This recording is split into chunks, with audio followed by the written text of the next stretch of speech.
daude horretan, lehenengoa erronka nagusi begira. Nolabait hauteskunde kanpaina bilakatzen da, nolabaiteko egitasmo dizdira berezi egiten duten egitasmo horiek eskaintzeko, saltzeko, proposatzeko, eta horri buruzko galdera zehatza egingo digu, zer guain programak ikusi baituzuen, edo sarea, liburutegia, horrelako mugikortasuna, markalekuak, horrelako proposamenak irakurri ditugu. Orduan, eskatuko genizueke, eta honetan, zehazteko bi edo hiru egitasmo dagoeneko behar bada buruan dituzuenak, eta hemen, esiko da. Bale, eskerrik asko. Nik bi erronka nagusi aipatuko dizkizuet. Bat, liburutegia, udal liburutegia. Non, Leizaur parkean, Jauregi baserrian. Zergatik hor, ikusten dugulako erdigunea hor dagoela, eta hor nahiko leku daukagu Andoain eta andoaindarrek merezi duten liburutegia eraikitzeko. Nola, eremu horrek aukera ematen digu etxebizitzak egiteko eta parkin subterraneo bat egiteko. Orduan, bi horiek udaletxera, bi horien salmentak udaletxera ekarriko ditun retornoekin, liburutegia eraikitzeko dirua lortuko dugu. Orduan, proiektua guztiz bideragarria, eta hau da guk bultzatzen dugun proiektuetako bat. Eta bestea, da kale nagusia eta komertzioaren regenerazioa.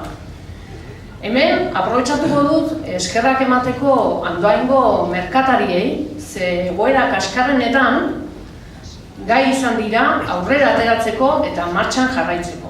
Orduan, benetan zorionak egin duten lan guztiagatik.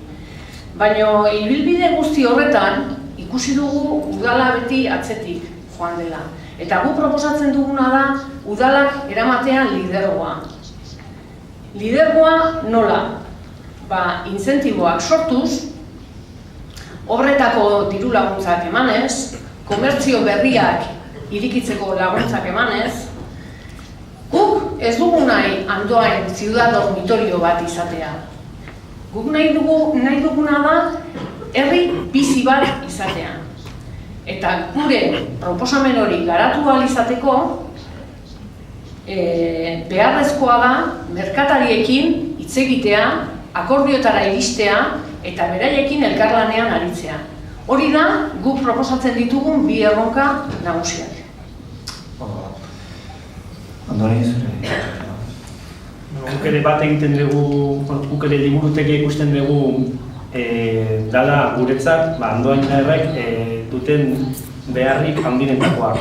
Guk kokapena egokiagoa ikusten dugu txoperan, batetik udaleko langileek eta teknikariak egindako txostenean 1.700 metroko azalera izan beharko dukela esaten dutelako, eta azalera hori Jauregi baserrian eta Leizaur inguruan ez dagoelako batetik, eta guretzako lehentasuna liburutegia badako, eta ez proiektu urbanistiko bat.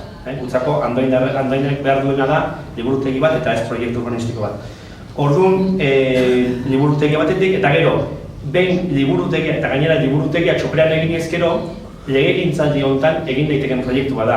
Aldiz, proiektu urbanistiko baten barruan Leizaurren edo Jauregin egin ezkero, asko luzatuko ditzake eta oso zaila izango ditzake hurrengo legegintzaldian egitea.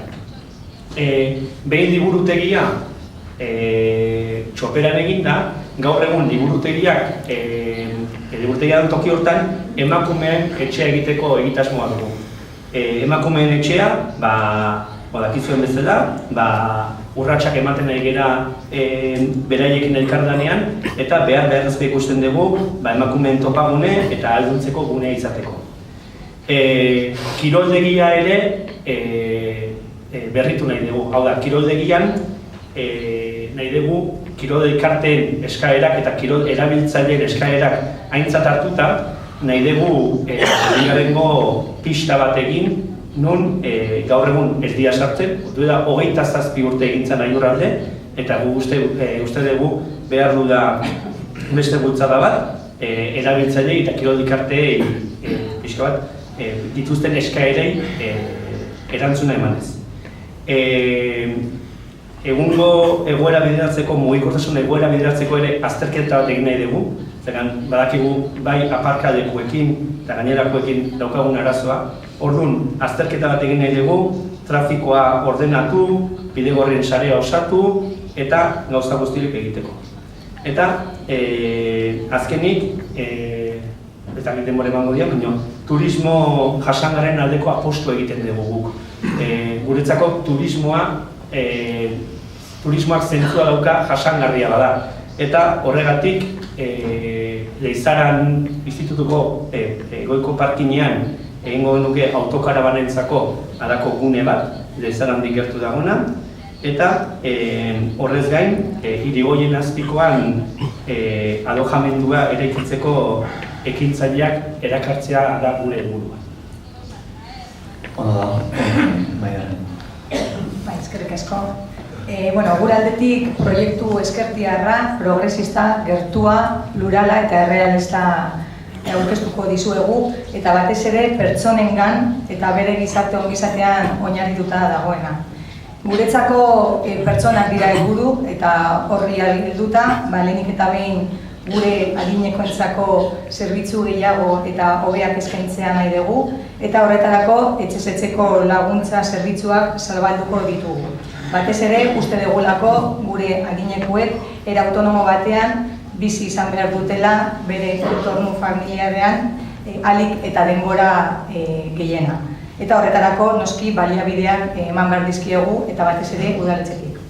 Bestalde, esperientziako eskola sortuko genuke, gure adinekoen badakigulako oso ezaguerak eta bizipenak haien neskatenak ez ditugula galtzea eta galez daitezen.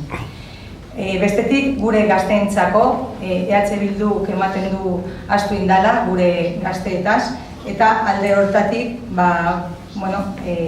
guk argi daukagu gure politiken erdigunean egongo diala, eta EH Bilduk gazten plana, nahiz eta iaia 2015an atera, oso gutxi garatu dute, eta horregatik sozialistok proposatzen duguna da batetik gazten kontseilua sortzea, kontseilu parte hartzailea, nun gure gazteak erdi-erdian egongo diana, eta haiek erabakiko dute nola, eta haiek parte garrantzitsua izango dira jakiteko eta ulertzeko nola dinamizatu nahi duten gure herria, andoain bizi bat nahi dugulako, baita ere asteburuetan, eta ez duguna nahi orain gertatzen ari zaiguna. Gure gazteak beste herrietara jutea astebururo. Eta beste ekimenen artean, gazte gaua proposatuko genuke. Eta baita ere, gazteentzako etxe bizitza alokairurako diru laguntzak adostu genituen EH Bilduekoekin, eta galdetzen dizuguena da nagoen ordenantza hori aurrera eramateko diru laguntza horiek. Jakin badakizue baita sozialistok beti langabeziaren kontrako borroka indegula, eta sozialisten nortasun ezaugarritako hori bat da, eta horren harira tokiko enplegu maila sortuko genuke, eskualdeko garapen agentzia sortu ondoren, 4 urtez gogor eman diogurri, eta nik uste azkenean lortuko degula, eta batez ere langabe daunden andoaindarrak kontratatzea baita udalerriko lan desberdinak egiteko. Eta gero jarretuko beste gauzak. Ondo, bukatu da lehenengo argudioen txanda, eta orain